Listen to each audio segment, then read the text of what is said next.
Well, hey, what's going on? Welcome into Chatterbox Reds. Nick Kirby joined by Mike Hart and Mike Monday around Cincinnati sports. One of the craziest sports days where nothing like really that big happened, but as a guy who helps produce and generate content for a sports media company, just an insane day. So much news from the Reds, from the Bengals, college basketball starting. Have you recovered yet? I have not recovered from maybe one of the worst weekends of Cincinnati sports that I've experienced, with the Bengals, the Bearcats, and FC Cincinnati all losing in just like awful ways. So I guess maybe I'm recovering from that. Luckily, I happen to live in Columbus, and Ohio State's Old Faithful came through and won. But besides that, man, it was pretty crazy. And then, yeah, kicking off college basketball season's always fun. Now we got a long trek towards the tournament. I think you're a Musketeers fan, right? They got the win. I mean, they just absolutely dominated Marist in the debut of Richard Pitino. It was never in doubt. In fact, all six teams that at least we had Chatterbox cover, the six teams that are sort of in the area that people are interested in that play. There was a couple that Kentucky didn't play, but all six teams won. Shout out to Northern Kentucky. They set a school record for the most points as a Division I school. They weren't playing a Division I school. They were playing UC Claremont, but they had never done it before. And your Buckeyes won 118 to 102. So not a lot of defense, but I a lot of saw a points. fun comment asking if Matt Patricia, the Buckeyes football defensive coordinator, could also coach basketball because they're going to need it this year. There you go. Me and Mike had a fun should the Bengals trade Joe Flacco discussion off air that no one's ever going to get to know, but Mike was explaining backup quarterbacks in the NFL, and we had a fun. I'll give you this part of it if you're listening. I said Joe Flacco is the Zach Littell to a contender, and Mike kind of thought that was maybe somewhat intelligent. Yeah. Yeah, trading for a backup quarterback's like trading for a fifth starter. I just don't think it's going to happen. All right. Well, we did 2.5 minutes of non-baseball talk. You don't care about that. Hopefully you didn't tune out. Let's start talking about baseball. Because, I said when I started Chatterbox Reds with Trace, when the offseason hits, I only want to do content that like I really believe in. I don't want to just do a midweek a show every week, just for the hell of it. Just because like there's just no point in that. Last year we did that, but to be honest, every time we put out content in the off season, shout out to all the listeners, like there's the same amount of people listening as during the regular season almost. And so like I kind of now feel obligated. So I gotta be honest. I was like this weekend, I gotta do something. I gotta have something ready for Tuesday. I was like, but man, I feel like I'm really stretching it right now. And boy, Monday, the baseball gods, they answered because it was just news after news after news after news that piled it up. I do want to shout out first and foremost, I hate Gingersaurus on Twitter X. I do this every year. An absolutely unbelievable account. I think he also does some stuff on Facebook as well. Hey Gingersaurus, that's HeyGingersaurus.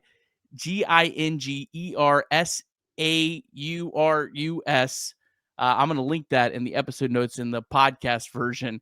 But shout out to that account. Does an incredible job following the Reds all offseason and helps me sound a little bit intelligent trying to run through notes.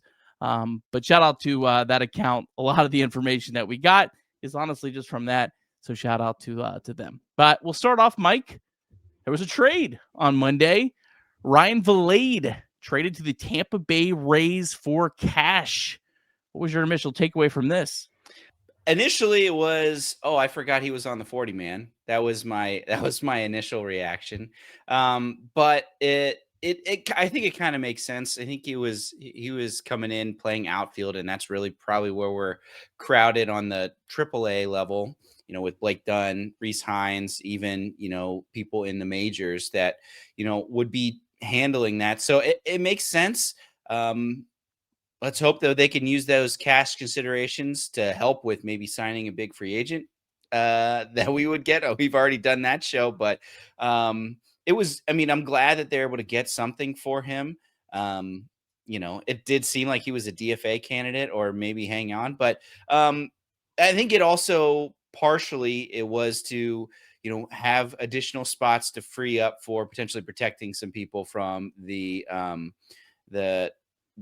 what's it called? The draft. Rule 5 Rule protection. 5 draft. Sorry. I don't know why that was escaping, but Rule 5 draft. I'm sure we'll talk a little bit about that there. But, we saw Espinal removed from the roster, Jabot removed from the roster, now Vilade removed from the roster. And it looks like either, they're trying to add with free agency or trades, but also potentially protect some of these people that might get drafted there. So not that surprising. I didn't have a lot of emotional ties to him. I know a lot of people like to give him grief about not going for that ball in the Nick Martinez Which is no hitter. I nuts. looked it up. It was a 5% catch probability. Like I watched the replay. That thing hit 10 feet up the wall. Like I think people just wanted him to run into the wall just to make it look like he tried a little bit harder. I don't know. That was the right play. In fact, he played it off the wall and kept the guy from scoring from first base. So, no run scored there. So I don't really come down on him too hard for that. But I think a lot of people wish he would have gone all out for that ball. The only game he ever played in a Reds uniform, never got an at bat, came in as a defensive replacement. While Nick Martinez had a no-hitter replacing Gavin Lux, who sure as hell would not have got it. Would not have got that ball. I don't even think who was maybe the best left fielder. Prime Adam Duvall. Is that maybe the best left fielder in recent memory? No one catches that. It's hard to know really until we kind of see how the offseason plays out. Like if this is a good move, bad move, if the Reds go out and add a ton of 40-man, a ton of major league talent, then yeah, I mean, sure, he's absolutely expendable. And I think he's a guy that probably would have gotten claimed off waivers. So this was a chance to actually get something for him. I doubt it was a whole lot of cash. I doubt the Rays are forking out a ton of cash in November of their offseason. But you got something for him. I mean, it had really great numbers, Mike, at AAA. 141 WRC plus in 65 games, hit 12 bombs, 381 on base percentage, 296 average. And there's a stat that does like a sort of replicates the StatCast like bars and stuff for minor leagues. And he had like elite StatCast numbers in the minor leagues. So it always makes you nervous, though, Mike, when the Rays pick someone off. I thought for sure Cody Reed, and who was the other guy they got that was a center fielder, really big guy. It was like the biggest center fielder the Reds have ever had. I can't remember him. There's been a couple that have gone to the Rays that I thought, oh man, they're going to be superstars, and they haven't, but maybe they're due. So if Ryan Vilade is starting the All-Star game at third base next year, that would be par for the course, right? Yeah, hopefully,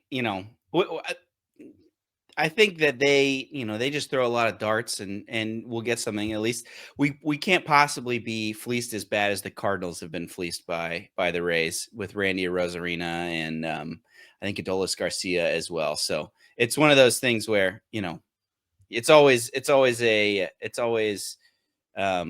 the back of your mind. But I guess I guess it's maybe too early to say whether we won the Zach Littell trade. But depending on, what that ends up being for them. But, we haven't been what I would consider fleeced by them too much in my experience. That was one that we could get fleeced on. I think has the potential to be with Serenowski, who actually says with the Dodgers. They flipped him to the Dodgers, right? Yeah. Yeah, but it just depends how much you value getting into the playoffs, because Zach Littell, I think, helped this team get into the playoffs. I think a lot of people might disagree on that. But I don't think this team's pitching would have held up. And Littell made some really, really good starts. I think people remember a couple clunkers, but made some really good starts and was pretty reliable for this team down the stretch. But shout out to Ryan Vilade, certainly an official, obscure former Red. I would have no issue if the Reds try to pick him back up off waivers again at some point, which is possible. Like we've seen players, the Reds lose on waivers and then get back, and other teams do the same thing. So certainly possible that he could come back, and the Reds certainly there was something they liked about him. But a trade nonetheless to kick off our off season. But Mike, that was not the biggest news of the day. Probably, I guess probably the biggest news of the day, at least in terms of what people will see in 2026. The Reds made a whole bunch of coaching changes. The first one we'll talk about, probably the most impactful one, Willie Harris named third base coach. Former Red Willie Harris was the Daytona Tortugas manager in 2025. His first year with the Tortugas, they made it to the playoffs, had a nice second half. After a really ugly start to the season, had a really good second half, won the division to get into the playoffs, and won a playoff series. They won a playoff series. A guy that comes with a great reputation. He was the Cubs third base coach from 2020 to 2024. Parted ways after the 2024 season. Craig Counsell's first season was 2024. I think Counsell probably wanted his own guy. That was probably the biggest reason that he didn't come back. There was one kind of just interesting play because Willie Harris sent Nick Madrigal home at Wrigley Field against the Reds, got thrown out of the plate. Cubs fans were irate about it. And Willie Harris took the full blame. I just remember that because it was against the Reds. But overall, who knows how good a third base coach is, because it is the most thankless job in baseball outside of being an umpire. Yeah, I think everyone in the fan base or every fan base has a group of contingent of people that hate their third base coach. I can't believe they send him so much. I can't believe he never is aggressive enough. I was looking through some of the comments for when they announced that he was leaving the Cubs, and I think because I wanted to kind of get a gauge on whether or not they liked him or not. And everything we gathered is like people really liked him as a dude. They thought it was a really cool guy, especially in the clubhouse and things like that, that's great. I love it when we're able to add coaches that are well liked by their players. But there was a lot of contingency, or a lot of people talking about how aggressive he was. And I have a feeling that us Reds fans that got annoyed at how aggressive J.R. House was are going to be in for a treat with what they called, I think they nicknamed him Wavin' Willie. Wavin' Willie, always sending players. So we'll see how that ends up being. I like that nickname. That is a great nickname. That is a great maybe they will nickname. That'll carry over to the Reds, as he's always waving Reds home. But yeah, it's it's one of those things that I'm sure that he obviously a former Red. I think he was on the staff with Mike Napoli, who we're going to get to, is now the assistant bench coach, right? So there was some rapport there, and he obviously was in the Reds system as well. So we'll see. I always love good energy guys that maybe will be worth a couple runs this year. Maybe we'll see some aggressiveness or some more strategic base running than what we got last year. Yeah, Willie Harris, another guy that has a Tito connection, played for Francona in 2006, played in 47 games. So there's some familiarity with Tito and Francona. The next guy has that as well, but we'll talk about. But yeah, I like that he has a good reputation. I like that he also has managed a minor league team. I think that's good. I think it'll be good, like when guys like Alfredo Duno reach the big leagues. Hey, we already have this guy manage. And it seems like the Reds, and this is a good thing, seems like they're trying to get coaches that are kind of multifaceted. Like Colin Cowgill's the first base coach, but he does so much more. Like he's working with Duelve Marte out in the outfield, basically handles the running game for the Reds is what they call it. And so I assume Willie Harris is more than just a guy that is just waving Willie. I assume that they're going to want him to be more of a mentor and not just a guy that stands at third base and decides to wave people or not. But I also hope that Willie is studying the art of being a third base coach at Windison and not. And they put a lot of emphasis and value on being prepared. Yeah, I agree. There's lots of opportunities for young players that are going to need some mentoring or coaching along. And frankly, the Reds aren't going to be where we want them to be unless we get some development that way. So hopefully we'll be able to experience that. We don't really always know how things go on behind the scenes, but in my mind, it's always great to have a dude that, everywhere he goes, it seems like players sing his praises. All right. And Mike Napoli, the next one, was a player for Terry Francona in 2016 during the Cleveland Indians run to the World Series. Party at Napoli's was a theme for that. Was on the Reds staff last year, was just a assistant coach, and is now the assistant bench coach. I think he was like a guy that was just a on the coaching staff and now has like an actual title. I don't really know exactly how that works.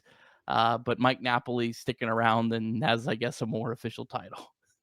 Yeah, I think Jim Day mentioned a few times that seemed to be pretty helpful to people like Noel V. Marte in helping with their breakout season, working on, how he, just working with his swing and how he had a follow through change to try to, help him with his, and we saw some positive success out of that. So another guy that just seems like the players really gravitate to. I mean, even when he was a player, is like, dude, this dude's awesome. So I think he was just kind of there as like he's Tito's guy there. He's like, hey, I think you have something to be able to provide to this team to benefit this young team. And I think in ways we probably saw that play out in a few different spots. And I'm glad he's still staying with us because it's somebody that I think had some positive impact and on a team that's going to need even more growth from some of its younger players. Yeah, 246 career batting average, but 267 home runs. So at least he's the power guy Yeah. to give us some balance there. The next coaching change, Bill Haselman, the new catching coach. Bill has had an interesting career. Played in almost, I think, 500 major league games mostly as a catcher. Obviously, I think to be a catching coach, you probably had to play a few baseball games, but the Tito connection is really interesting because in 2004, he became the interim third base coach with the interim, or sorry, he was the first base coach. Sorry, the interim first base coach in 2004 from May to July. I don't know what he did after that. It says he served as the team's bullpen coach in 2005, but obviously the 2004 Red Sox team won the World Series. So he was the first base coach for the World Series winner, but not during the run to the World Series. But does have a pretty extensive career after that. Took quite a bit of time off from like 2006 to 2010 to spend with family, but went through all the ranks of the minor leagues in the 2010s, was in the Dodgers organization for a while. And then most recently was on the Angels major league staff starting in 2022. Yeah, obviously we don't know anything more about him, but a guy that has quite a bit of experience and also has a Tito connection. Yeah, I think that was an underrated thing about what J.R. House did. I think that Tyler Stevenson has really we saw growth. I think we definitely saw growth framing. It obviously needed further further to go. He wasn't great at it, but I think that he was actually getting better at it. And frankly, this year blocking wise, he was quite good. I think he was maybe second behind Alejandro Kirk in number of whatever the StatCast, I think it blocks per run saved or something like that, whatever it's called. So I know, I think that that's probably where the Reds will feel J.R. House has lost more. It's, working with these catchers. So I'm glad they're able to bring somebody in. I hope that he's able to continue to shepherd along the backstop that we probably saw last year, the Stevenson Trevino backstop. But then also, we have Alfredo Duno coming. So I don't know how long he would be there, but it would be nice to be able to have somebody that's going to be able to continue to shepherd on some young catchers that we're going to be hopefully counting on here in the next couple of years. It'll be interesting to see if Bill Hasselman's role is literally just a catching coach and working with the game planning with that and the pitchers, or if he does that and also has some additional roles, kind of like J.R. House had. Um, that's, I guess, maybe the most interesting thing about this. And last but not least, pretty big news: Brad Mills retired. Obviously, pretty incredible long baseball career for Brad Mills. So shout out to him. Was the manager of the Astros for a long time. Worked with Terry Francona for a very, very long time. Obviously, was like his closest right hand man. I don't have anything bad to say about Brad Mills. I think he's a great baseball guy from everything I've heard and read. And I don't want this to come off wrong, but I got to be honest. I am kind of glad that they're getting younger everywhere else. Like I'm not trying to be mean or callous or ageist or whatever, but to be completely honest, I'm glad there'll be younger guys around Francona. Yeah, and it's hard. Well, I think he was probably the assistant bench coach that Mike Napoli's taking over, right? Because the bench coach was Freddie, right? Freddie I think Benavidez. they were So, co-bench coaches was the official term, I think. It was oh, weird, okay. I Okay. think. Either way, I think it's, it's always, I think it was good to be able to have somebody in there, with Tito. But I think I'm with you. I like Mike Napoli not only in his ability to potentially connect to the players better, but and just his willingness to be able to engage with some of these newer age strategies, technologies, statistics, things like that. I mean, there.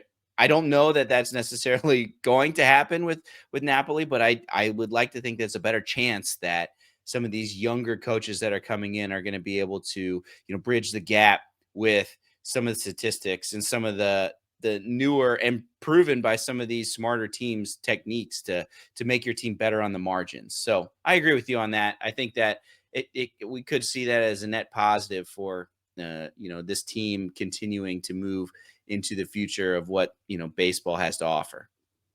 And last but not least piece of news, Terry Francona, a National League Manager of the Year finalist, the 83-win Reds get a manager as the finalist. He joins Pat Murphy of the Brewers, who I think is pretty much obviously going to win, and Thompson with the Phillies.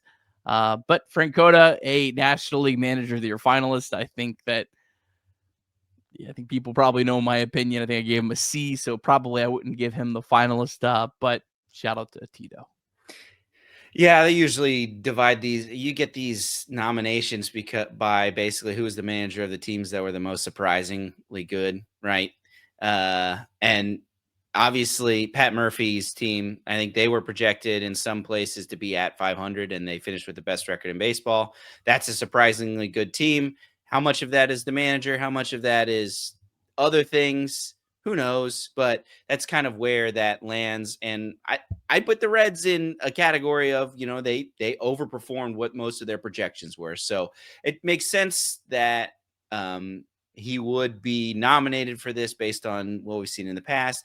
Now, I think if any Reds fans or a lot of Reds fans that followed this game pretty closely would maybe, disagree a little bit, but it's always good to get some Reds recognition in the in you know MLB, like within MLB, like what we're going to talk about with the Gold Glove here with coming up here.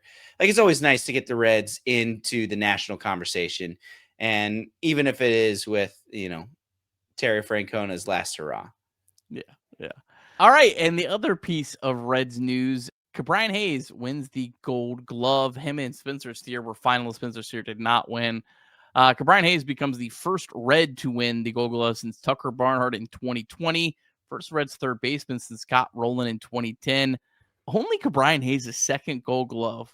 Get this, despite 80 outs above average since he debuted in 2020, which is 8 more than any player at any position. Shout out to Brian Hayes.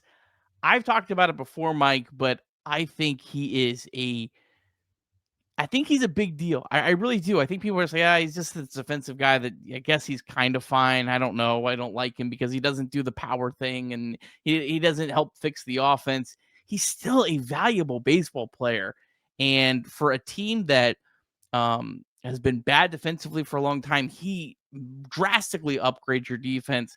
I think he's a solid 1.5. I think he's going to be over 2 wins above replacement if he stays healthy all of next year. And I think that has a chance to be a really big deal for this team. I think he's a massively underrated piece for the Reds in 2026 that has a high floor if he stays healthy. It has a high floor. But I also think he has a high ceiling too. I think that there's the potential that he could be that sort of average hitter that maybe we saw when he came over. And if he does that, he's almost an MVP candidate. Yeah, just slot him in at 7, 8, or 9 in your batting order, and then just roll him out every day or the days that he's healthy at third base. And I can just see how that can add so much value to this team, especially when you are dealing with potentially a new first baseman, maybe Sal playing first base for the first time for extended period of time. I went to the last game of the year at home, the Marte catch game, and we actually sat kind of right behind first base, and so we got to watch warmups every time. It's just it's it's staggering to me how good, like, he would stand halfway behind, all the way in the outfield third base, and every throw is just immediately um, chest high. And I know it's just warmups, and I know they're all just, but it's just like the level of precision of this dude at third base is just from what we had to deal with Marte, where every time the ball was hit to third, it was just like, oh please, oh please, oh please, oh please. Now it's just like, oh yeah, it's the expectation that he's going to make the play, and that's just, to me, that's great. Having him, I think, is that upgrading that defense and just locking that down is going to be something that over the 162 is going to be very helpful for the Reds. I agree with that. And you're mentioning, how does he only have 2 Gold Gloves? Third base, National League third base has been sneaky, like super deep. Remember Manny Machado when he came over was with the Dodgers and then the Padres. And then also Nolan Arenado has been over there for a long, long time. I think won multiple platinum gloves over there. So like, you're right. He's got more outs above average than those guys that maybe coasted and got a Gold Glove or 2 on reputation near at the end. But, playing third defense at third base in the National League has been something that has been, it's been pretty loaded position. Kind of like when Joey Votto was playing first base, getting a Silver Slugger at first base was always difficult because of all the people, the Pujols, the Goldschmidts, the people like that. So, yeah, I'm excited for it. Hopefully I think he's in the running for the Platinum Glove too. It probably is between him and Patrick Bailey, who had this insane catching season. So it would be, it's just great to slot him in there and not have to worry about defense there. That I'm pretty excited about that.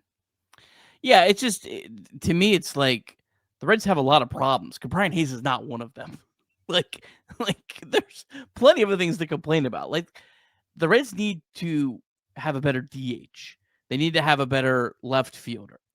They need to fix the corner spots. Like those spots need to be better. Like, they've actually got a guy that is a valuable player. And the one thing that kind of irks me, I'm going to go on my soapbox here a little bit, Mike. I've seen a lot of people that I know believe in wins above replacement crapping on Brian Hayes. And it's just like, don't give me that if you don't believe in wins above replacement, because he's a valuable player, clearly. Just get the DH. Go get Kyle Schwarber. And then, my God, Brian Hayes looks great over there.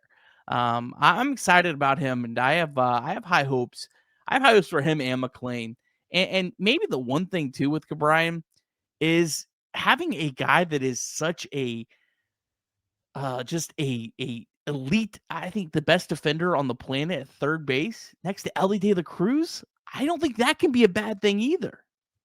Right. Those balls in the hole that Ellie gets to, and then, sails over to first base because he's trying to make a hero throw. How many of those just get gobbled up by Hayes? He just gets there first and just says, all right, I'll make my throw. And instead, and you get there out there rather than having, Ellie having to be Superman. So, and you like to think too, maybe he's able to have some positive influence on Ellie's defense too. I know that you never really know with that type of stuff, and it depends on the personality of the people, but it's just like, I can't imagine it hurts to have the best fielder of ground balls in the infield next to you to learn from, to, model after. And because we always say is that Ellie can make those crazy plays. It's easy ones. Make the easy ones. So it's just like, if you can, rub off, if Key Bryan can rub off for the basic plays, the routine plays for Ellie De La Cruz, then boy, that would be that we'd see a huge step up, I think, for the defense of Ellie De La Cruz, and just like for the whole left side of the infield. Yeah, because Brian Hayes doesn't have an incredible arm. Where he's only ranked in the 21st percentile for arm strength. But what he does have is a accurate arm. Every ball he throws is right to the chest. So it's like, it's kind of like, just if Ellie just watches him. I mean, like, if Brian's making the play, Ellie has to watch him, right? Like, he's going to see him, and he's going to see, hey, that guy's able to be an elite defender without throwing the ball hard. I can throw the ball hard. Maybe I can take a little bit off of it sometimes and be a little bit more accurate. And I think that I just think that can absolutely have a benefit to Ellie De La Cruz. There's certainly no negative there, but nonetheless, I'm excited about Brian Hayes. I think he's going to have a really big 2026. And I think he's going to be a big piece of this team going forward on a deal that is pennies in baseball. Brian Hayes will get way more as a free agent, in my opinion, than at least if he's on a 1-year deal. I think he's going to get more than $7 million. I think someone would give him that. So I think the contract is perfectly fine. And good luck going out and getting a 2-win player at third base for less than $7 million in the free agent market. Like that, you're not going to get that. Yeah. When you put some bats in this lineup, Brian Hayes' addition to it seems much to fit much more. So I'm with you. Go out and fill out this lineup with some at bats, and then having this dude bat eighth and play insane defense is like exactly what you would want. All right, we still got a lot to talk about, Mike. Here, we still got a lot to get to. We'll be right back in a second after a quick word from our sponsors.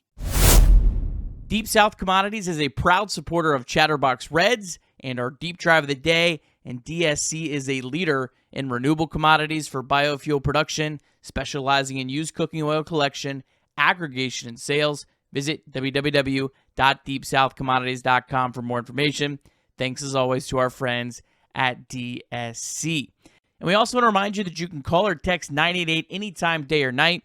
The 988 Suicide and Crisis Lifeline is a place to get support for anything related to mental health.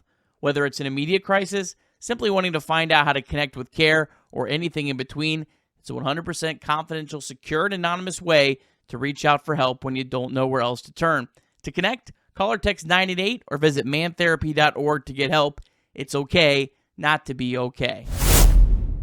All right, Mike, the option deadline is the first deadline coming up. That is November 6th. Reds have 3 players that fit this. We'll run through them here real quick. Scott Barlow, $6.5 million club option with a $1 million buyout. So is Scott Barlow worth $5.5 million is the question. Brent Suter, $3 million club option with a $250K buyout. So is Brent Suter worth $275,000? Or 2.75 million, something like that. I think you get it. And then Austin Hayes has a $12 million club option with a $1 million buyout. So is Austin Hayes worth $11 million? We'll start with Barlow. $5.5 million. I don't think so, but I've already said it. I'll just say it real quick and I'll give it to you, Mike. It's just Nick Kroll and Brad Meter have to guess what the reliever market's going to look like, because is Scott Barlow worth $5.5 million? I don't think so, but is this an offseason where there's not a ton of relievers and guys start getting paid more? That's really the question.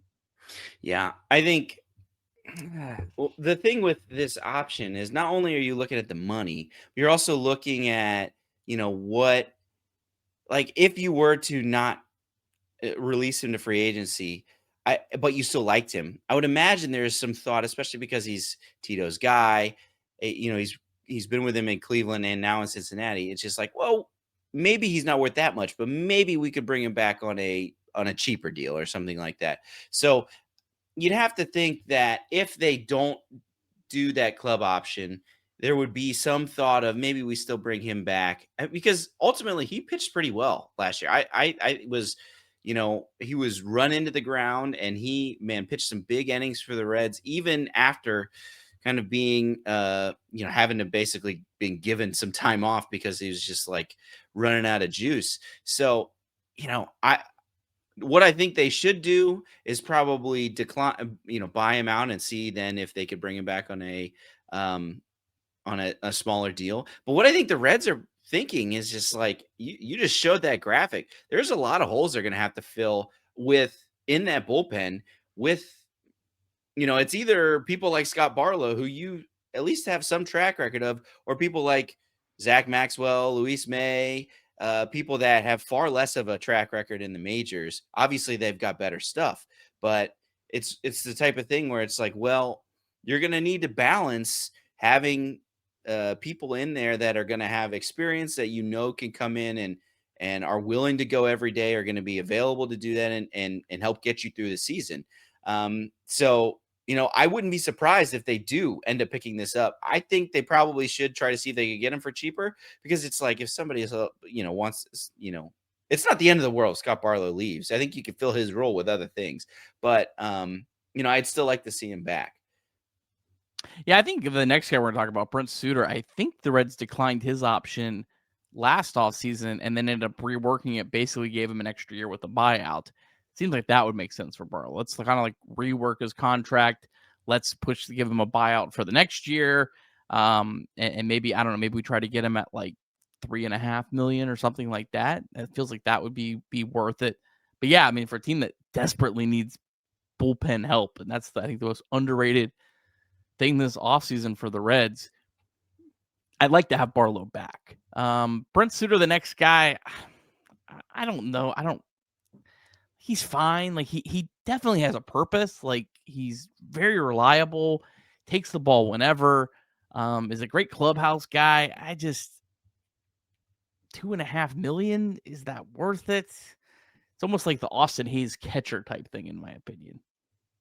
Yeah, it's tough because you really started to. I felt like this year you really started to see. Brent Suter he's not coming in unless he's opening a game or it's a huge deficit either way. Like anytime he pitched in any sort of leverage, it was just like it didn't look pretty. So he really, really has his role limited, and he's obviously getting up there in age. But he's your Cincinnati kid. Maybe you try to buy him out and just do the same things, see if he'll come back on any further. On this one, I actually I think that the Reds are probably just gonna say thanks, but no thanks. The only thing that I could think of that they would reason why they would say, oh, maybe it's just this complete, utter lack of left-handed pitching in that bullpen. Now, Suter, as we know, he technically throws with his left hand, but is in no way somebody that you're happy about a left-on-left matchup because of just how slow he throws and just his style of pitching. So, I don't know if that even necessarily benefits you there very much, but yeah, this is somebody that 3 million does seem a little steep. I guess I don't know how that reliever market's going to look. But it's one of those things where it's like, I love what this guy brings clubhouse wise. But I guess maybe try to see if you can get that at $1 million, or, it is like 3 million seems a little steep for that. Yeah, the issue I have is that not the money, is that you have to commit a major league roster spot. It just doesn't seem like I can justify Brent Suter occupying a roster spot for the entire season. That's maybe the thing that, it's not the money as much as it's just like, I feel like I'd rather have someone that I could shuffle back and forth that fills that inning eater role at this point. Yeah. No, yeah. And I mean, if you are able to bring him back on a shorter deal, I think it gives you more flexibility. Like if it's a 1.5 mil instead of 3 mil, then you feel a lot less bad about, it's May. He clearly doesn't have it anymore. You say, thank you for your service. Yeah. And then, you bring up, you put somebody else on the 40 man and you roll with that guy. You know what I mean? So even at 3 million, that's still a lot. I mean, you would probably be eating 2/3 of that, but I don't know. That's why I don't think they offer this option. The only way they bring him, but he's back on the 2026 Reds, is if they come in at a smaller deal.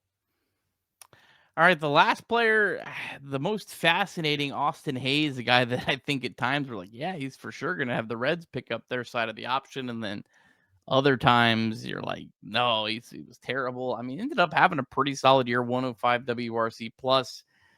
It just, to me, I feel like he's a platoon player / like your fourth outfielder that can play a lot, but not kind of be like, if everything's going well, is not playing against right-handed pitching, and $12 million is, or I guess $11 million when you subtract the buyout. That's just a lot of money for that guy in that role. I'd love to have Austin Hayes back. The problem, it's what I say about, you have to Tito-proof this roster. It's just like, if Austin Hayes is back, he's going to play every day against right-handed pitching. And the Reds can't waste a corner outfield spot on a guy that I just think has absolutely no ceiling against right-handed pitching. Yeah, I think I would rather them go out and get somebody that not only is cheaper, but somebody that is just like their defined role is bad against left-handed pitching. Somebody like Andujar or Elaine Thomas, like we talked about. Some of these people that it's just like you mentioned as kind of Tito proofing the lineup, but just like it's like they come in is like this has been their role. A Rob Ref Snyder, right? This has been their role. We hit left-handed pitching, and this is all I'm going to play as. So that there isn't a something like an Austin Hayes where we continue to run him out against right-handed pitching instead of somebody that would be better at that strong side platoon, somebody like a Will Benson that you would like to see more in the lineup right-handed against right-handed pitchers. So yeah, I agree with you for $12 million. I still don't think Austin Hayes takes this. I think he probably, a right at average WRC plus with some good left. I mean, he's good against left-handed pitching. I bet you he probably declines this and tries to go for a multi-year deal. He's still on the younger side of things. I think he's on the younger side of 30 still. I would imagine that he probably declines this. But I mean, we're at the point now where people are starting to opt out of these mutual options. So we'll see whether or not that comes to fruition. But I still have a hard time thinking that Austin Hayes will say yes to wanting to come back to this. And that decision might just be made for the Reds. Well, I think if I understand like how this works, it's almost like a game of chicken where the Reds have to like kind of guess, because if the Reds say we're going to pick up your half and then he declines, then he doesn't get the $1 million. The buyout. But if the Reds decline, I assume the Reds have to go first, sort of like that. I've tried to look this up and I can't find it clarified. If someone knows, please comment if you actually know this and understand this. But nonetheless, it'll be interesting. It just feels like the Reds, it feels like Hayes might fit a team that has like not a lot of holes on offense, where they could play a guy that is maybe a little bit of or is definitely a platoon type value guy. But I mean, the Reds, like the players that played in these corner spots, like Hayes had an 88 WRC plus against right-handed pitching. Spencer Steer played first base at a 97 WRC plus. Even Gavin Lux, who was like the guy that was supposed to be the right-handed crusher. I mean, he had a 111, which was like okay, but there just wasn't anyone that just mashed right-handed pitching, and it just feels like the Reds can't waste that. And so, let me just say, but like your point about like, yeah, I agree. I want someone that is his role is that, but like that's what we thought Austin Hayes' role was going to be when they signed him for $5 million, and then Yeah. opening day, or he wasn't healthy on opening day, but he was going into opening day before his injury. He was slotted in to be the cleanup hitter and ended up being the cleanup hitter when he was healthy, which was not at all what we thought. And he wasn't bad, but it just wasn't, I think, how the roster was supposed to be designed. Yeah. I think we may get a better, idea on how the Reds are going to try to approach this free agency and whether they pick this up or not, right? If they're willing to say, hey, 12 million for Austin Hayes, maybe that signals that they are, not planning on really allocating that cash otherwise. But if they, are the ones that are like, yes, $1 million buyout, that may give us a clue into whether or not they're going to be willing to pay some premium on the free agent market or not. All right. We have players that are officially free agents. We have Zach Littell, Nick Martinez, Wade Miley, Emilio Pagan, Ian Jabot, Miguel Andujar, Santiago Espinal, all officially free agents.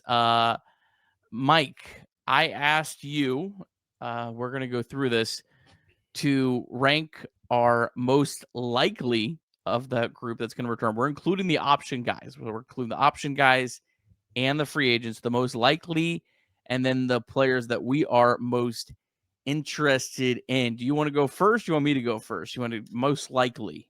Why don't you go first on most likely? All right. I forgot to include Wade Miley, so I got to figure out where I got to slot him in at. It's probably like middle of the pack here. Really? Okay. Actually, I think Miley's probably towards the top, just because I think the Reds could. I think Miley's done. But anyway, we can talk about that. But Yeah. I don't think I'm not. Miley You know pushes what? another I'm not. pitch. Yeah. I didn't think about Miley. I'm not including him, so Miley's not on here. All right, my most likely to return is Barlow, number one. This is not my opinion. What I think the Reds Barlow number 1, Suter number 2, Jabot number 3, just because I think Jabot can come back on a minor league deal, so he's kind of a cop-out. Then where it gets more interesting, I think Andujar is probably the top one. Nick Martinez, I think there's a very possibility of the Reds finding a deal for him much less than last year. Then I have Austin Hayes, Emilio Pagan, Zach Littell, and then Santiago Espinal. I think the Reds are done with Santiago Espinal. Could be wrong. I just don't see with Brian Hayes the Reds feeling like that's a need for them. Where are you at? Yeah, I think my list is pretty similar to that. I think that I would have I think Barlow is number 1 for me as well. Jabot, I had as second because the same thing, minor league deal. Like this just screams like, hey, we give him a minor league deal, see if he can prove it at spring training or in the minors and bring him up there. I don't think that I'm much further down on Suter. I think Suter and Miley to me are further down on the list. I think they're just like, hey, these are the guys that are obviously going to be replaced by younger arms. Sorry, thank you for your service. We loved you both, but so next I think I have on there Andujar. I think Andujar does fit that opportunity. Obviously, he hit great with the Reds against right-handed. I mean, in a short sample size against right-handed, but definitely against left-handed pitching. I think I would like somebody with more defensive ability there, so we wouldn't have to just this guy who doesn't have much power be our main DH. I mean, he obviously hits the ball really hard. You gotta also remember too, this dude was basically had one quad for the last month of the season as well. So like, yeah, we didn't see as much power, but we still saw hard hits. And you never know. A full healthy season and something like that, and being used in the right way against left-handed pitching, maybe we do see an uptick of power next year, especially at Great American Ballpark. So I think he would be a good addition. Now, do I think they should spend their money on somebody a little bit more than that? Yes, but Andujar, I think, is higher on that list. So Littell, I think, is after that. Littell and Martinez are tied for me. I think Littell was interesting when they got it, just because this is a dude that doesn't walk a lot of people, but gives up like already a ton of home runs. And to me, that just isn't a great fit for having to pitch half your games at Great American Ballpark, which is the third worst at giving up home, or the best, or whatever you want to say that. So to me, that fit doesn't really sit there for me. I think I was happy for what he was able to do, but I don't think they bring him. And Martinez, I think people don't love what they got out of Martinez for how much we paid him, but I think what he brought is extremely valuable. And I think he's going to get a lot more money than Reds fans think because of his ability to move back and forth to the bullpen and start. I think Martinez is actually probably going to get more than Reds fans are expecting from the production we got. So what I had Barlow, and then Jabot and Duhar, then Littell Martinez, and then it's Austin Hayes. I think he's out. I think he's going to go for a multi-year deal. Same thing, Espinal. I don't think the Reds have any. They're just pretty stocked up there for good. He basically became completely expendable once Brian Hayes showed up. And then who am I? Oh, Pagan. Pagan is going to be completely outpriced. The Reds aren't going to spend what Pagan's going to get on the free agent market. I think he's the least likely to come back, besides Miley, who I think is never going to pitch again, and Suter, who I think is likely never going to pitch again in the majors. So that's my list of who are the most likely to come back. All right, so now I'll let you go right ahead and jump in. Who are you most interested in? And you can just, if you have no interest, you don't even have to mention them. Just Pagan is who I'm most interested in. I know that we're completely. I don't think it's going to happen. I think it's at the bottom of my most likely. But I'm interested in Pagan. I think that what he was able to do. Yes, he gave up. I think a lot of people remember some of the bad moments, but ultimately, I think this guy was very good, thrust into this role of closer. And I think that they kind of settled into something good with what he had with Santillan and Pagan. So it's just like, I don't think the Reds are going to pay what he's going to command on the open market. But if they were able to somehow bring him back, I like what they were able to do with Santillan and Pagan. I would feel pretty good about that at the back end of the bullpen with somebody, potentially Luis May or Graham Ashcraft or Connor Phillips, somebody else being able to fill in with the injuries to be able to bridge us to the 8th, 9th, or however they choose to do it. So my number one, I think that I would like would be Pagan. And next, I think, is Martinez because of that flexibility that we talked about. Being able to have him, like what we were able to do with Connor Phillips, which I think was very helpful for him, not only getting him in and being able to use some of his bullets to help with a playoff race, but also being able to, kind of restrict his innings in a way that, with a long-term outlook on it. That's not possible if we don't have Nick Martinez, and so I think that having him, if we're able to work out a deal that maybe isn't qualifying offer large, but bring him back to be able to eat innings when we have the inevitable starter injury, but then be able to move to the bullpen and be effective there, I think is very valuable. So Martinez is my second on who I'm most interested in.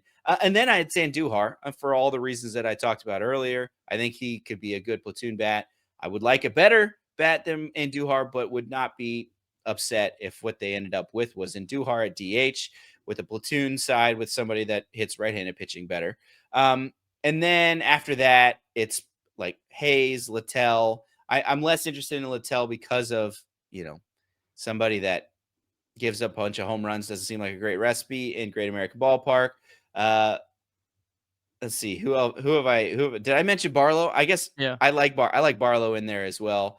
Just because I think he could add to this team. And then Suter, Miley, Jabot.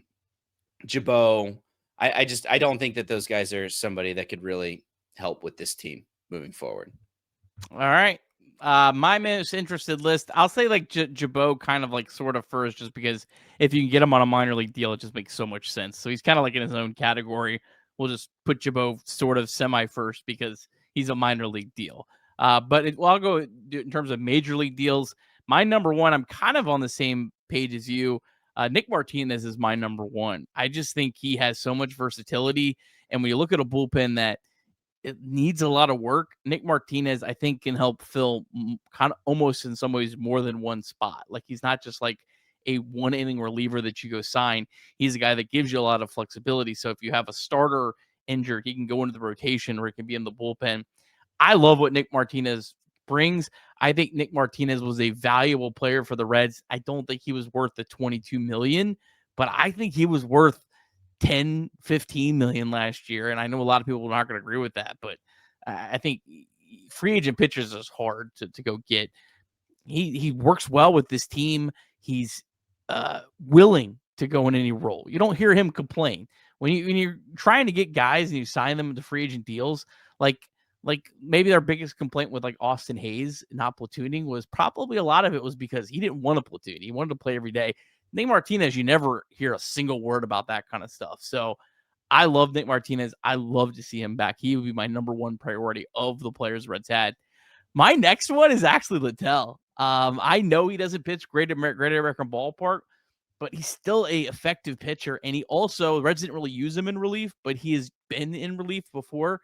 So I would kind of love to get one of those guys to kind of be like those guys are like the supercharged Brent Suter, right? I mean, like that's like the ultimate version of that. So I'd love to get one of those. I'm not both of them, but one of those. So then Pagan is my next one. I want all pitching. I like the pitchers more than the hitters. Pagan, I'd love to have back. The age concerns me a little bit. Pagan to me would have to be a guy that would have to be probably a late January signing. Like if Pagan goes through the whole market, doesn't find a deal he likes, and the Reds say, hey, you know what? You want to come back? You enjoyed it here. Here's what we'll offer you.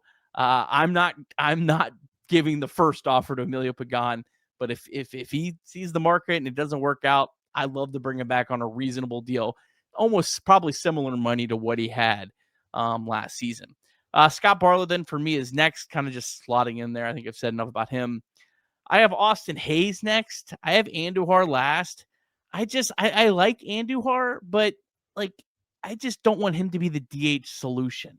And I feel like if you sign him, he's the DH solution. Like I want Kyle Schwarber And if it's not Kyle Schwarber, I want like a big, legitimate bat and not a platoon bat that I'm not sure is better than CES. And I know people hate CES, but it would be nuts if CES outperforms Andujar in 2026. Not to me. It would be nuts if CES outperformed Kyle Schwarber. Like, you know what I mean? Like, Yeah. I don't want it to be a like, well, maybe. Like, either go get a big bat or just kind of roll with what you have and spend more money on pitching. Like, that's kind of how I view it. I just don't think that he's worth it, in my opinion. No, I completely understand, and I agree with you, and then I don't want them to settle for Andujar. Um, I think he can be. I just the dude just absolutely mashes against left-handed pitching is the thing. It's just like his WRC plus. It's like Aaron Judge and then him in like the last 2 seasons. So it's just like I agree. I don't want him to be the DH solution, but God, it would be nice to have this dude come up and strike fear in the lefties that are coming out of the pen against the Reds, or maybe even batting high up in the lineup against some of these lefties that we struggle with. So, if we're insisting on batting TJ Friedel first, you know what I mean? So there's that aspect of it that makes me just really want to, be able to tap into that. If you and you kind of brought this up as well, but like if he played a position and played it decent, I'd feel a lot different. But the fact that he has to almost be a first base DH is just I don't see enough value. To me, it's like either go all in with whatever money you have, either go all in and get a legitimate bona fide everyday DH that you know is going to be at least a 120 WRC plus guy, or spend all your money on pitching and go dumpster diving and get Josh Bell type players. That's how I view it. I don't want mediocre bats. I want either great, and if not, just sign as many pitchers as you can get and then go dumpster diving. Don't do this half measure because I just don't think that really helps this team. It doesn't move the needle for me. Yeah. And that it doesn't, there's also, when you go dumpster diving, not only do you have the flexibility to also bring up a CES, a Reese Hines, a Blake Dunn, somebody that, maybe shows continual improvement, shows us an improvement similar to what we saw at Noel V. Marte this year. So it does allow for potential growth of a prospect, like you said. So yeah, I think I'm with you there. It's just that the way he crushes left-handed pitching just is I still I Yeah. can't it just looks so nice to me. That's why I can't quit it. It would depend on the price. I think someone's going to give him a decent Yeah. deal. Like he's hard to predict, but do you think he'll get 10 million? I don't know, man. It feels like he's just kind of been cast off. Like he was on the Yankees and then he got cast off, and it's just like I mean the it just doesn't seem like people quite appreciated what he was able to do. Maybe it's just his complete lack of any defensive home that has led to his, he doesn't hit well enough to not have a defensive home, you know? So I don't know. It feels like he has the market out there has never been that high for somebody like Andujar. Looks like the Athletics said 1 year, 4 million. I'm way interested in that. Like if Yeah, that's sure. actually what it is, I don't know. I'm thinking it's higher than that. So, I guess it really with him it depends on how much that deal is. But all right, well we'll move on from that. I think that was a fun exercise. I hope you enjoyed it. All right, I got a whole bunch of just quick hitters we're gonna run through. These are all notes from again as we mentioned, Hey Gingersaurus, over on Twitter. In a story on MLB.com, Nick Kroll says he hopes to have the Reds 2026 budget by this week. It's always fascinating to me why that takes so long. Maybe there's something more, I don't know, but it is fascinating to me. Hopefully, that comes to fruition soon. It might be that with the World Series over, they're going to be able to finalize the revenue sharing numbers Oh that they're going to yeah, get. So that's that's that's. Look at you, big brain, Mike. you know Game 7 of a World Series that got a ton of coverage. I'm sure that's probably good for the amount of revenue sharing that's going to some of these smaller teams. Everyone that hated on the Dodgers being there, ultimately, I think it may be better. That check will be bigger they get. But yeah, I think that's probably what it is. They probably had a projection for it, but they'll be able to say, okay, this is how much we actually earned last year and how much we're willing to put into next year's salary. It's great point. Yeah, that Game 7 of the World Series, what an unbelievable game. One of maybe the top 10 at least baseball games I've ever seen. I think it probably slots in my third favorite World Series of all time between 97 and 2016. Or no, maybe fourth, but I think You 2001 like would the be there. Cubs winning? 2001, it was a great World Series, man. I didn't like Come them on, winning. man. I was rooting for You, rooting for the Indians. I mean, my you're wife's an right. Indians fan. And I probably had a little bit more investment just because I was like up here in Cleveland. It was a Mhm. great World Series. Yeah, that I agree with. It just didn't end the way I No, wanted it I to. don't like how it ended. I don't like how this one ended. I wasn't rooting for the Dodgers, but I still think it That's was a fair. great World Series. So That's a good point. yeah. All right. The next one. This is kind of fascinating. There's a lot of layers to it. MLB Trade Rumors reports that the Super 2 arbitration eligibility cutoff is expected to fall between 2.139 and 2.140 years of service. That is significant because Reds second baseman Matt McLain was exactly at 2.140. So he literally would be the cutoff. He needed an extra $2 million in 2026 if the cutoff lands at that mark. Trade Rumors reports that MLB will finalize that within the next week. So maybe there's something missed there. I saw some people saying, they should have demoted Matt McLain to make sure they got it. Like, I don't think they have any idea of knowing exactly where this is going to fall because it depends on who gets called up and who doesn't. They had no idea of this. I think this would be bad luck. They have to pay him an extra $2 million. This is a nothing burger to me that I'm going to get upset about. Yeah, I don't. I'm not a huge fan of teams trying to manipulate salary that way, or playing games with that anyway. Obviously, saving $2 million, I guess, is on paper good, but it's just like, now, do we think that maybe Matt McLain's play deserved a demotion last year? Maybe. There were some dark times that really didn't have it figured out, but I don't know if I would have been a fan of them trying to do this just to try to get him under that Super 2.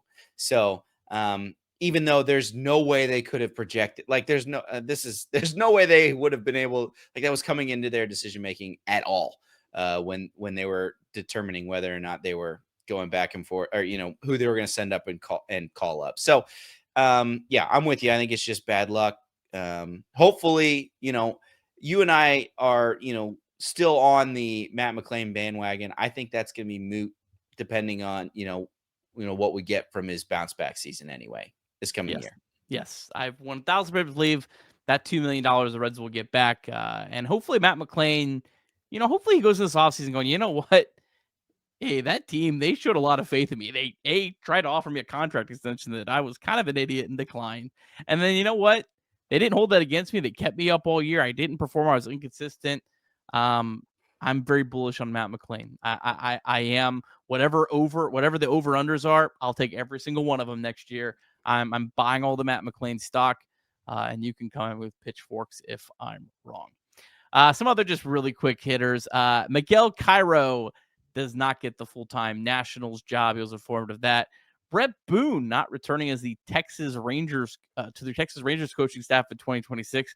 Mike, did you know Brett Boone was on the Texas Rangers coaching staff? I did not. I did, and the only reason I did know this was because they fired Donnie Ecker of Aristides Aquino fame. He was the guy that supposedly changed the Punisher's swing to get him and have the greatest August that anyone's ever seen. But yeah, I just happened to see that, and it's a shame that it didn't work out. But there's a new, with the coaching staff being turned over in Texas, it makes sense that they're Was this a Sean Casey Yankees hitting coach type thing? Maybe, just like get somebody in here who had a high batting average in the 90s and see if he can help this struggling offense.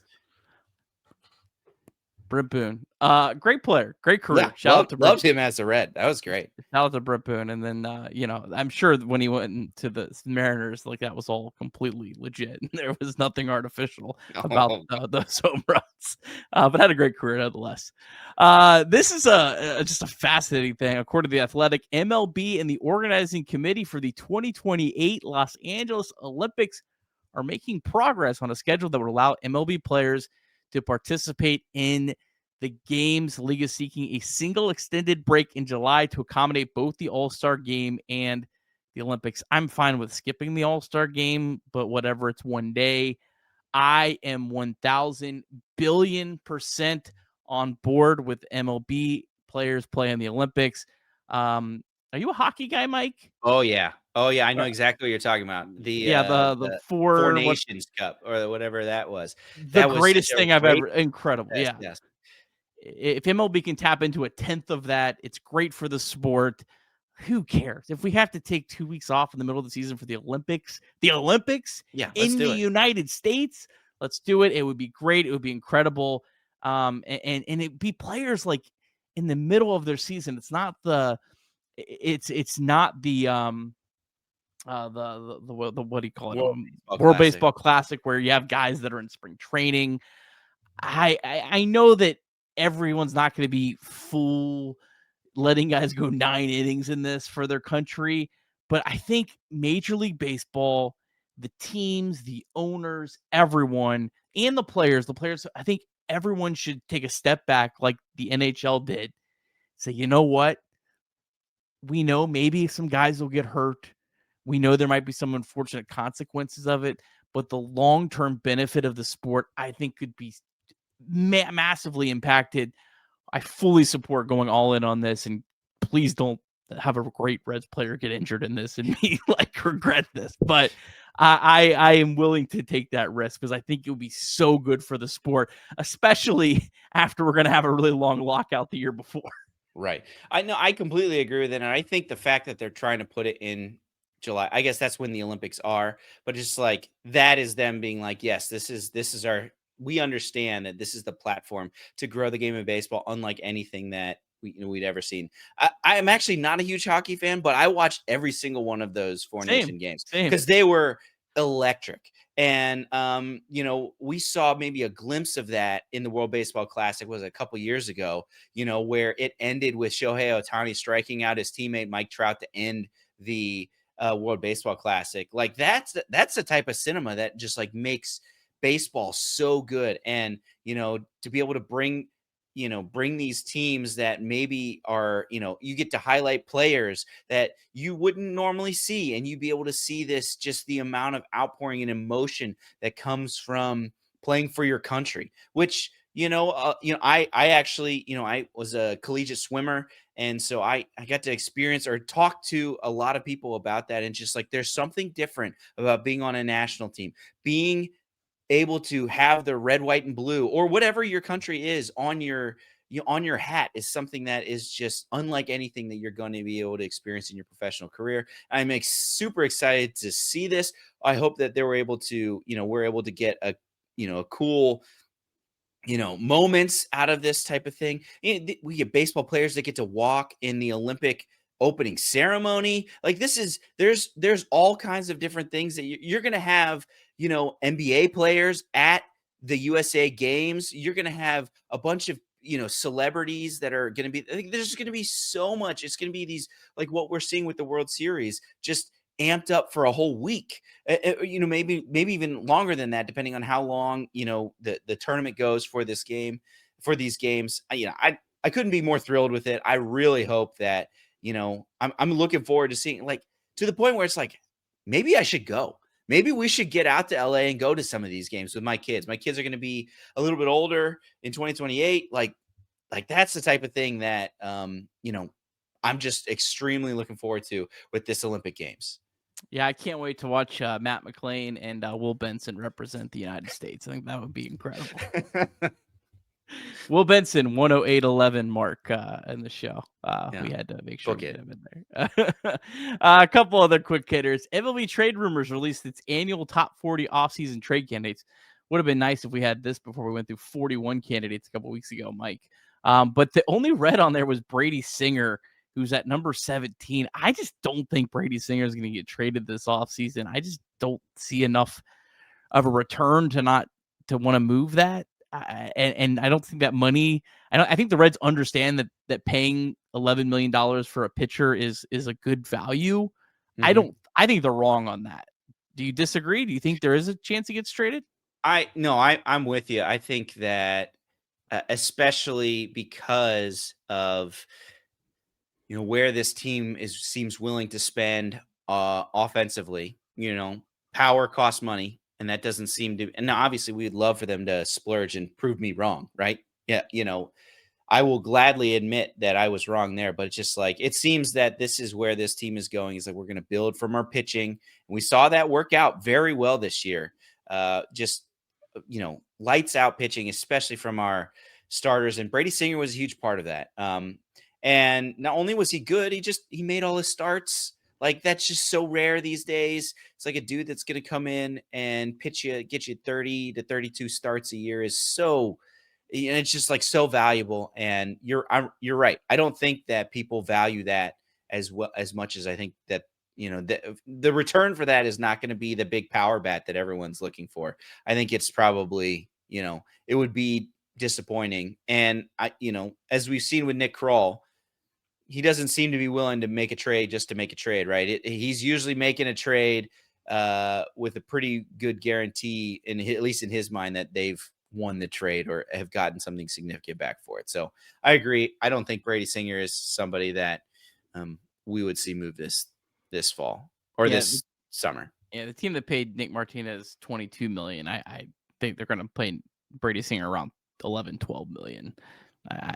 When they know they're not going to get a big prospect back. So yeah, I'm with you on that.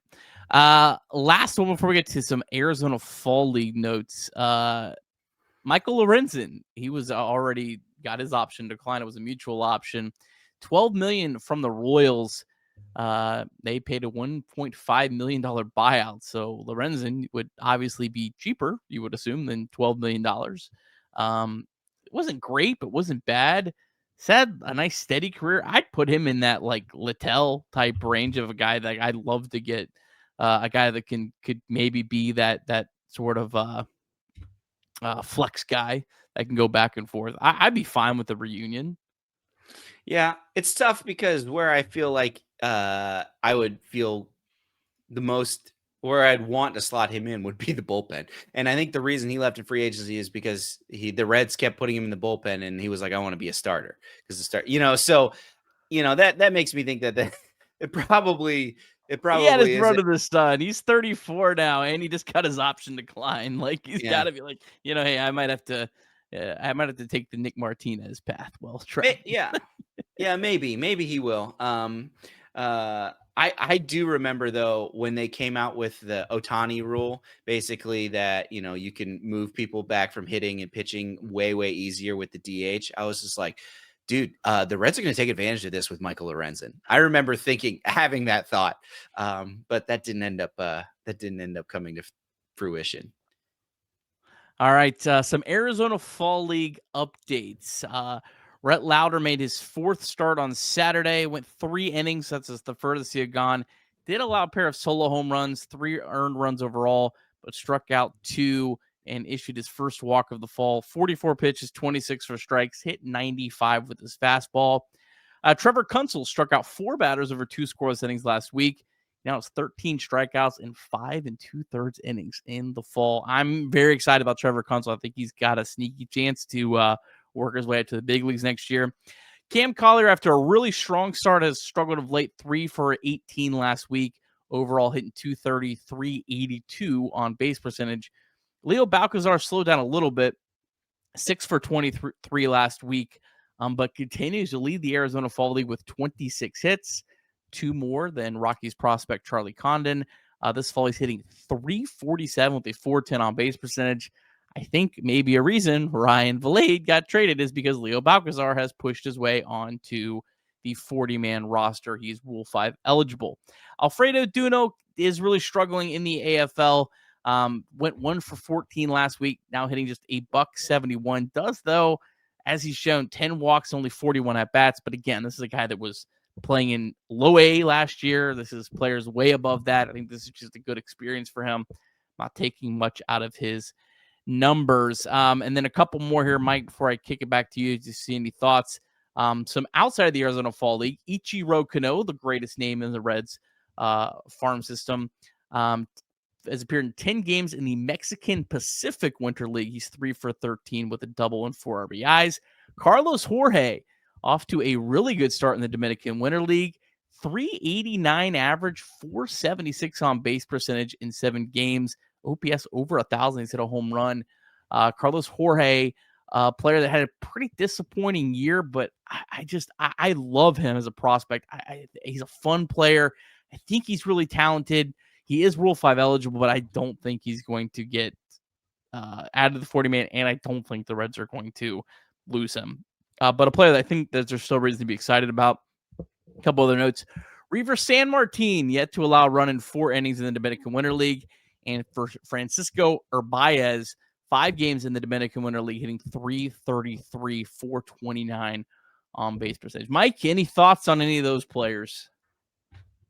Yeah, the 10 walks for Alfredo Duno, to me, that's encouraging. When you see people struggling, you like to see that they still have that eye for the plate. So you got to remember, I think he's 19 still. So there's still a long way to go with him, and feel pretty good about his future still. Leo Balcazar is very interesting. I'm usually of the mind when it comes to the Rule 5 is that I'm way more worried about the pitchers than the fielders, because the way that Rule 5 draft works is when you get drafted, you have to be on the major league roster for the entire season, or you just get sent back to your team. So it's like, to me, it's way easier to keep, Carl,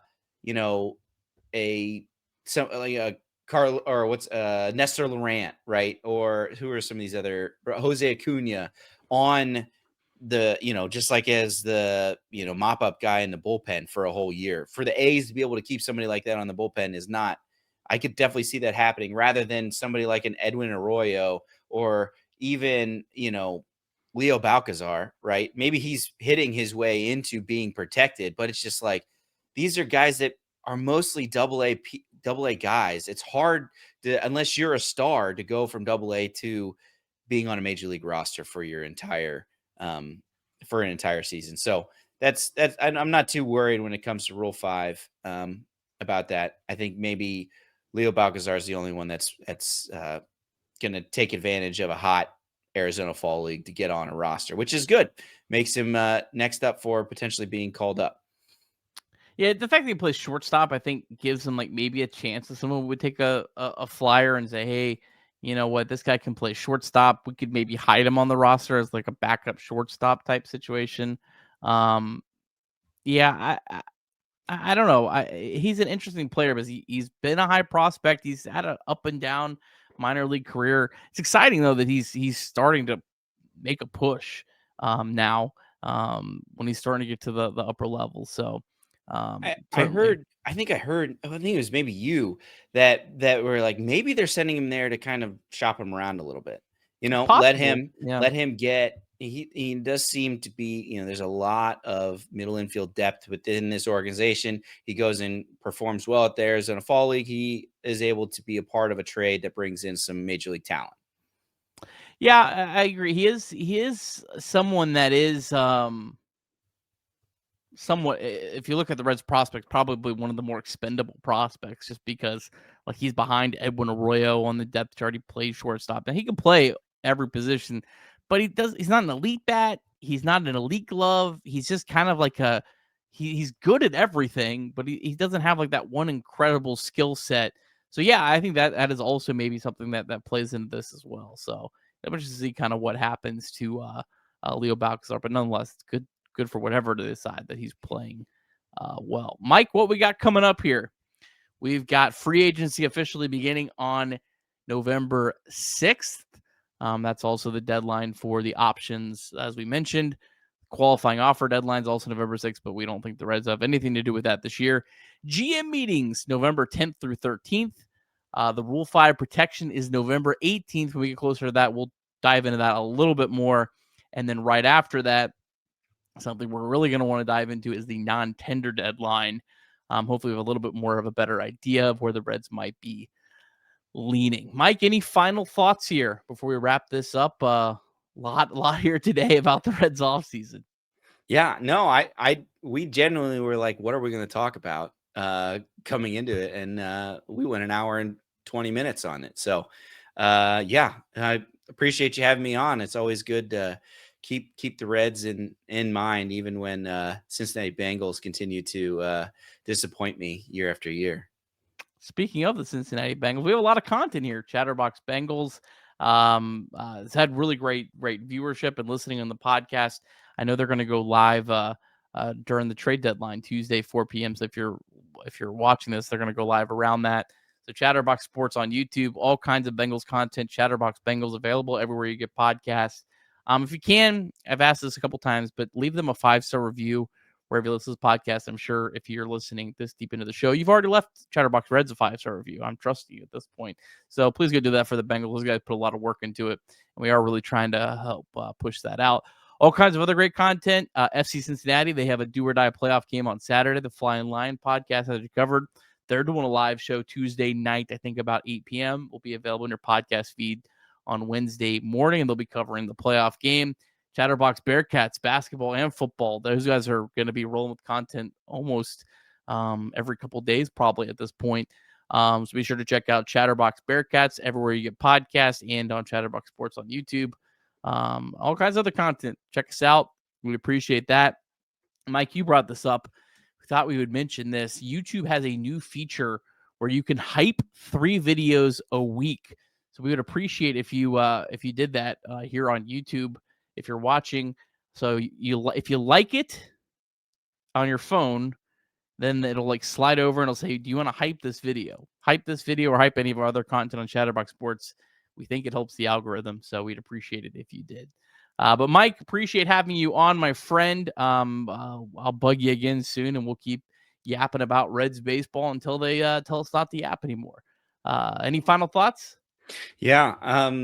Once again, thanks for having me. I usually go on and hype myself, and then go on my wife's YouTube account and find a few videos to hype as well. So Are you cheating the system? that's not no. She's a fan. She's a fan. She hypes videos that I'm in, I think. So it's she's definitely a fan of the content that I do. So I don't do the anything. same. I don't do the same thing from my wife's YouTube. I would never do something like that, Mike. Yeah, but yeah, it's a fun little feature that's only on the, I think, the mobile version of YouTube. I don't think you can do it on the desktop. So, yeah, as far as I know, it helps. I don't know why they would put something called hype and then not have it mean anything to it. So Maybe it's just a test. They're testing us to see if we actually are paying attention. I don't know.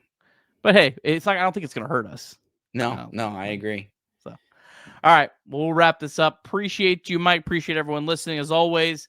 We'll talk again soon as news breaks and when we have things to talk about. Go Reds.